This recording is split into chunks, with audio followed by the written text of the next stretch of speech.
Di padang mahsyar itu nanti diperiksa kita satu demi satu. Tapi sebelum diperiksa puasa, sebelum diperiksa sholat, sebelum diperiksa haji, sebelum diperiksa dan lain-lainnya, ini karena seleksi berkas. Berkasnya dulu diperiksa. Dan berkas-berkas yang akan ditanya di berkas-berkas itu ada 4. 4 yang akan ditanya. Sebelum kata Nabi bergeser kakinya Das'at untuk diperiksa semua-semuanya, ditanya dulu 4 hal. Apa itu? 1, catat memang maki, siapkan jawabannya. Ku kasih bocor soalnya ini subuh. Jangan ceritakan sama yang tidak datang. Jangan cerita, biar tuh tidak nak tahu dia.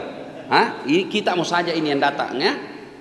Ini pertanyaannya yang pertama, siapkan memang jawabannya. Ya, pertama ditanya, masa mudamu kau gunakan untuk apa? PBB tentu tatan, sediakan maki jawabannya. Masa muda untuk apa? Ditanya semua, dan jangan pikir malaikat bisa disogok. Dia mau kau dia bikin repot ini 1 miliar ambil mungkin cepat mau selesaikan pertanyaan. Tidak bakal itu Pak. Masa mudamu kau gunakan untuk apa? Begitu kita berbohong langsung diputarkan pelenta. Nah kan ini lihat kau pelem ini. Waktu nu bonceng cewek nu pakai rem depanmu terus. Bawa diperiksa kasih Pak. Ini waktu nun malam minggu alasan bawa silver coin mau kau balik pegang sesuatu. Ada semua itu. Masa mudamu kau gunakan untuk apa? Das'at Latif maju. Masa mudamu kau gunakan untuk apa? Remaja masjid di Nurul Iman Bumi. Apa kau kerja di situ? Ramadan kasih bangun-bangun orang. Sahur. Subuh sebelumnya setelah siar sahur saya sholat tahajud sampai masuk waktu imsak makan. Siang apa kau kerja? Ya kita pergi potong padi. Supaya kalau libur potong padi ada dipakai bayar. Kau kenal cewek? Kenal tonji. Tapi senter-senter belah. Kan dulu itu mana bisa kada seperti sekarang Pak. Anak muda sekarang itu masa dulu. Anak muda zaman sekarang, masa mudamu kau gunakan untuk apa? Chatting.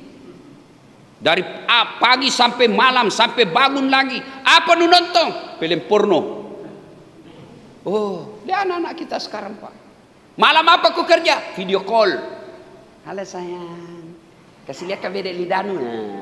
Kasih lihat lagi. Ya turun sedikit. Ya buka kancing bedek sedikit lagi. Ini ngasih jawab video sebentar. Masa mudamu kau gunakan untuk apa? Bagi adik-adik ini remaja masjid, masih bisa dievaluasi, masih bisa diperbaiki. Tapi kita yang lewat nih, Bapak ini, masa muda tak bisa dibayangkan apa dulu dibikin. Ya, bisa tahu semua. Susah diperbaharui. Kalewat nih. Apa? Jawab nih. Bayangkan itu. Jadi kalau pulang nanti supaya lengkap nanti jawabannya, catat memang nih Pak. Catat. 17 tahun saya balik. Pernah Kak picuri sendalnya Pak Imam. Mengaji, kupukul temanku, kubuli temanku. Semua itu catat. Baiknya itu dicatat. Tujuannya apa? Subhanallah. Allah masih kasih kita waktu untuk mengedit masa lalu tak. Bagaimana cara mengeditnya? Taubat. Sebelum ini diputus, sebelum ini film ditayangkan di akhirat, sebelum semuanya masa muda tak dulu itu yang salah-salah kita pertanggungjawabkan. Wala tai'asu mir rauhillah. Jangan kau putus asa kata Allah. Ada waktu untuk evaluasi, ada waktu untuk mengeditnya. Bagaimana cara editnya? Taubat. Taubat maki. Ya Allah, hilap kak dulu ya Allah. Pernah dulu ada cewekku ya Allah, hilap kak ya Allah, hilap saya. Sudah itu datangi itu orang minta maaf. Itu pentingnya tadi saya bilang catai. Apa aku lakukan? Sudah itu cari satu-satu yang pernah kita sakiti. Pak Imam yang pernah kita curi sendalnya, karena panjang duduk imamnya waktu sembahyang dicuri sendalnya. Kacau begitu Pak. Pak Ustaz yang sudah dikasih kempes bannya karena carame sanging kita nasinggung baru lihat-lihat ki. Itu ada tangi itu Pak. Kalau dosa kepada Allah, beda nama susah tobatna Pak. Tak benengei suruh kau pilih. Seandainya disuruh kau dosa, pilih dosamu, dosa kepada Allah dengan dosa kepada Pak Camat, dosa kepada ulama, dosa kepada tetanggamu, lebih baik kau dosa kepada Allah.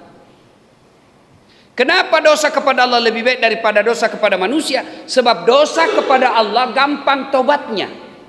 Menyesal, mengakui, tidak ulang, ganti kebaikan. Dosa apapun kata Allah, wak dampang kau, saya maafkan kau selama kau tidak melantik dirimu jadi Tuhan. Saya ampuni semua. Satu itu dosa tidak nampuni Allah, dosanya Fir'aun, dosanya Namrud. Apa dosanya Fir'aun, dosanya Namrud? Dia lantik dirinya jadi Tuhan. Selama kan tidak ada pakai di sini melantik diri sebagai Tuhan toh, tidak ada. Maka selain dosa itu, nak dampangin pengelatan, nak maafkan Allah.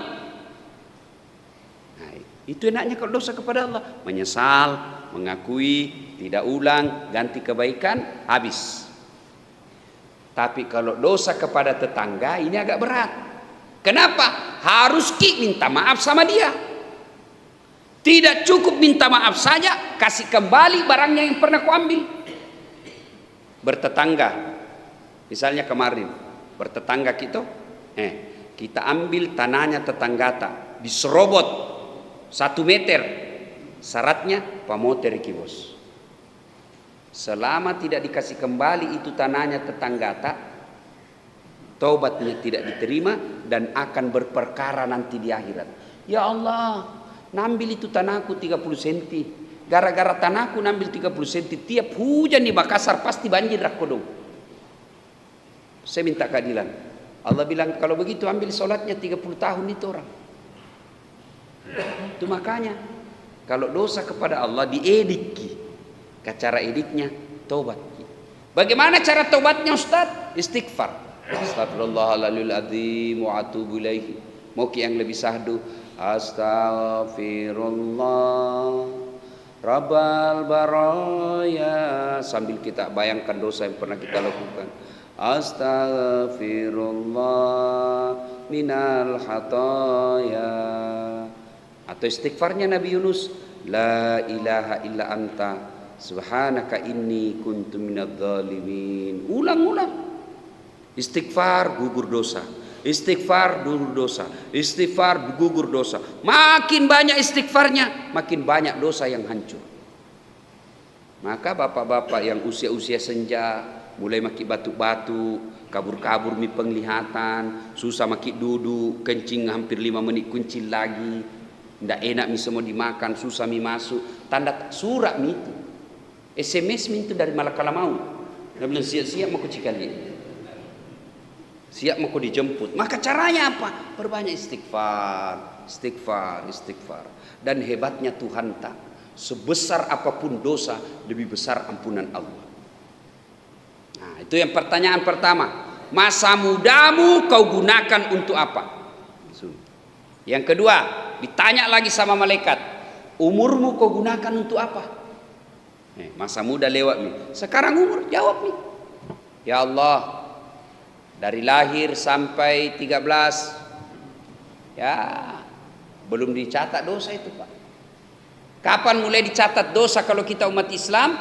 Mulai dicatat dosa balik. Orang Bugis bilang balik gak nih? Balik nih. Mana ciri-cirinya balik kalau laki-laki? Biasanya berubah suara. Yang suaranya tadinya mirip-mirip suara perempuan, begitu dia mulai balik, mulai agak ngebas suaranya. Dan hebatnya itu Allah, tidak ada orang satu pun di dunia yang sama suaranya, kecuali dibikin-bikin. Kalau suara aslinya, lihat maki kalau menelpon ki, hebatnya itu namanya suara dan telinga. Halo, biar tidak dilihat orangnya, ditahu, oh kita Ustaz. Coba, suara itu bisa merekam telinga tak, dia bisa bedakan. Bayangkan seandainya tidak bisa dibedakan, mana suara pembantu, mana suara istri. Subhanallah. Ya. Nah, mulai balik, suara kita mulai lain-lain. Kalau laki-laki, tiba-tiba ada di sini muncul, namanya jakun. Orang Bugis bilang carido, bukan carido, nah, goyang-goyang di sini. Nah bilang, aku ingat sekali saya waktu ku kecil, komita ku nasang anak darah nak ajak mau mailomu, amicu ko. Bagaimana orang mamicu nak kedo caridoe? Pasti turun. Ya kan?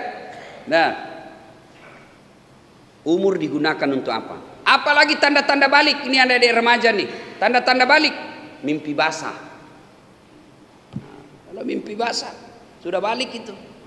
Kalau perempuan, haid.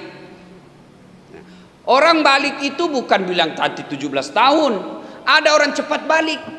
Baru 9 tahun sudah haid. Ada perempuan begitu sekarang. Karena pengaruh dari hormon. Suka film-film porno dia nonton, makanan juga ikut berpengaruh. Kalau zaman-zaman dulu barangkali anak muda balik usia 15 tahun, ada juga 16 tahun. Sekarang ada 9 tahun sudah mimpi basah. Ya? Nah, itu. Nah, kemudian pertanyaan ketiga.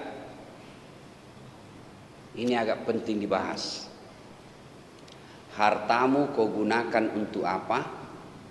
Kau belanjakan untuk apa? Bayangkan nih Pak. Itu tadi umur, masa muda, satu pertanyaan. Umurmu kau gunakan untuk apa? Satu pertanyaan. Tapi berkaitan harta, dua pertanyaannya. Hartamu kau dapat dari mana? Kau belanjakan untuk apa? Muka belakangnya ditanya. Dari mana kau dapat hartamu? Parkir. Makin jadi tukang parkir. Apa sepenuhnya halal? Tidak. Kalau bapak parkir pungli, haram. Mana itu parkir pungli? Di karcis 3.000. Tapi kita cuma minta sama orang 2.000. Ini namanya bersekongkol. Dia bilang jangan kau pakai parkir, supaya saya tidak bayar 3.000, 2.000 mau. Nah, kau juga untung. Ini berkolaborasi namanya ini. Barang salah nak parkir. Kalau dia ini tukang parkir seperti ini, ya, ini yang namanya pungli, pungutan liar, haram. Kalau kira-kira masuk neraka 17 miliar nak curi, kipas-kipas sih Pak, 17 miliar. Kalau parkir 50.000 nak masuk neraka, tidak seimbang ya bos. Nah, hartamu kau gunakan untuk apa? Dari mana kau dapat? Harta kau dapat dari mana? PNS. Apakah sepenuhnya halal? Tidak. Belum tentu halal. Kalau dia menjadi PNS nyogok, selama dia terima gajinya itu, selama itu dia makan uang haram. Gajimu kau dapat dari mana? PNS. PNS apa kau? Polisi. Tapi masuk polisi nyogok, selama dia terima gajinya itu, selama itu dia makan uang haram. Jadi jangan heran, ada orang dilihat rumahnya mewah, bagus. Kenapa itu anaknya saking panrasu-rasu? Tidak ada dengar Pak. Tidak pernah dilihat anaknya masuk dalam masjid. Tidak pernah dilihat anaknya, tidak pernah dilihat mengaji. Tidak pernah dilihat anaknya pergi berjamaah. Uang haram terus namakan itu anak. Hartamu kau dapat dari mana? Saya ekonom. Jual-jual bensin. Apa sepenuhnya halal? Belum tentu. Nah campur minyak tanah. Itu bensin murni. Ternyata nak campur minyak tanah. Ditanya kenapa kau tulis bensin murni? Kan namanya istriku murni. Jadi kau tulis bensin murni. Pak kepala telang.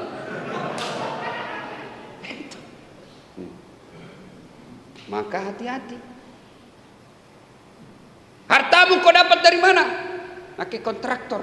Oh, hati-hati kontraktor. 9 semen dipakai harus tertulis di situ. 5 jina pakai. Hati-hati. 4 sak semen ditimbung kau nanti bos. Disamek di beton kau. Hati-hati Pak. Hartamu kau dapat dari mana? Hati-hati. Nah ini yang membuat kita nanti akan berurusan di akhirat. Banyak masuk neraka gara-gara harta. Saya heran lihat orang yang mencuri uang, menghalalkan segala cara, banyak nih rumahnya, Makan juga sudah dilarang makan nasi. Kan ada itu orang banyak miwannya tapi dilarang makan nasi. Tapi masih serakah pak. Mau kau apa? Kau makan saja paling satu mangkok coto selesai perut. Nah tidak habis itu hartamu. Tapi masih mencuri kiri kanan. Ngambil kiri kanan. Itu setan. Maka untuk soal harta ini Allah ajarkan kita. Wa barakatan fir rizqi. Ya Allah berikan kami rezeki yang barakah.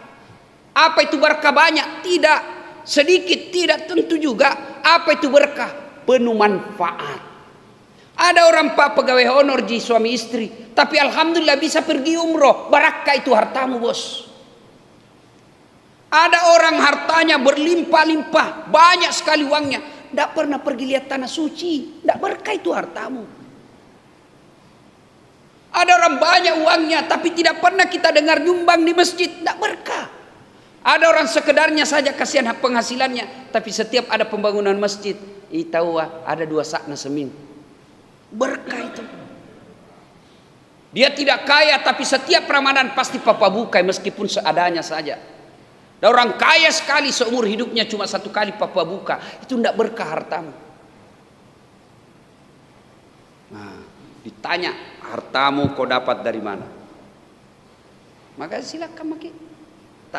Jawab itu. Harta dari mana? Bangun-bangun rumah. Dilarang berusaha? Tidak.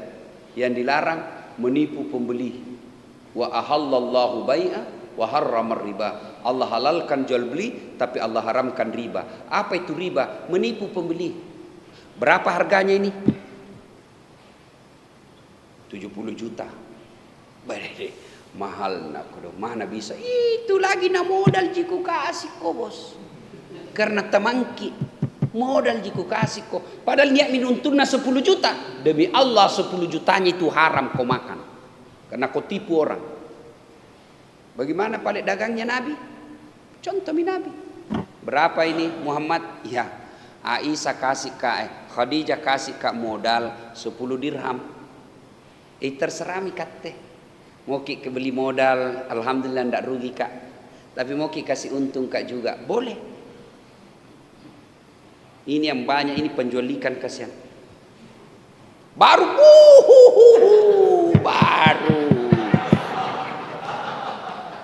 untungnya kodo limbi ji. Kau tipu lagi orang. Hati-hati. Maka berdagang itu, berniaga itu, berbisnis itu adalah pekerjaan yang paling berat buat kita. Itulah sebabnya kenapa para nabi dan rasul sebelum diangkat menjadi nabi dan rasul, sebelum dilantik menjadi nabi dan rasul, apa kerja-kerja mereka adalah pedagang. Kenapa? Karena ini penting, kejujurannya di situ yang perlu. Ya kasihan. Apa itu? Untung tidak seberapa, lalu kita tanggung di akhirat. Maka jangan keheran. Berpuluh-puluh tahun kita berdoa, kenapa tidak bisa diijabah doa ta? Salah satu sebabnya karena kita terlalu hobi makan uang haram, dan uang haram itu kita dapat dari cara yang memperolehnya tidak halal. Tidak. Allah tidak larang kita dagang, Allah tidak larang kita berniaga, Allah tidak larang kita menjadi pengusaha, tidak. Allah cuma bilang, jangan kau menghalalkan segala cara. Maka pedagang yang baik, pengusaha yang baik, dia akan tanya, kalau ini saya lakukan, apa bahayanya buat duniaku dan apa akibatnya buat akhirat saya? Itu tanya itu. Jangan cuma di dunia. Karena di dunia kadang-kala kita bisa mempermainkan hukum, tapi demi Allah di akhirat tidak ada orang lolos dari pengadilan. Maka sebelum kita berniaga, berbisnis, kalau ini saya lakukan, apa bahayanya buat dunia? Woi, nak kena kepidana ini, gratifikasi. Apa bahayanya untuk akhirat? Oh, lebih bahaya lagi. Ibu, harta dapat dari mana? Kau belanjakan untuk apa? Ada orang dapat harta secara halal, betul-betul halal cara memperolehnya, tapi cara menyalurkannya haram. Gimana caranya? Dia pakai selingkuh. Kalau istrinya minta uang, batena bersumpah, tena mau kodong bauna lagi ini uang nanda ada mi, toh jenga parisa ngase mau kantonga. Sekali na teman selingkuh tunggu mi dek. 5 menit ku transfer. Ini yang disebut Halal caranya mendapati, haram cara penyalurannya. Setengah mati cari uang, jadi tukang batu. Itu kan halal Pak, tukang batu. Hari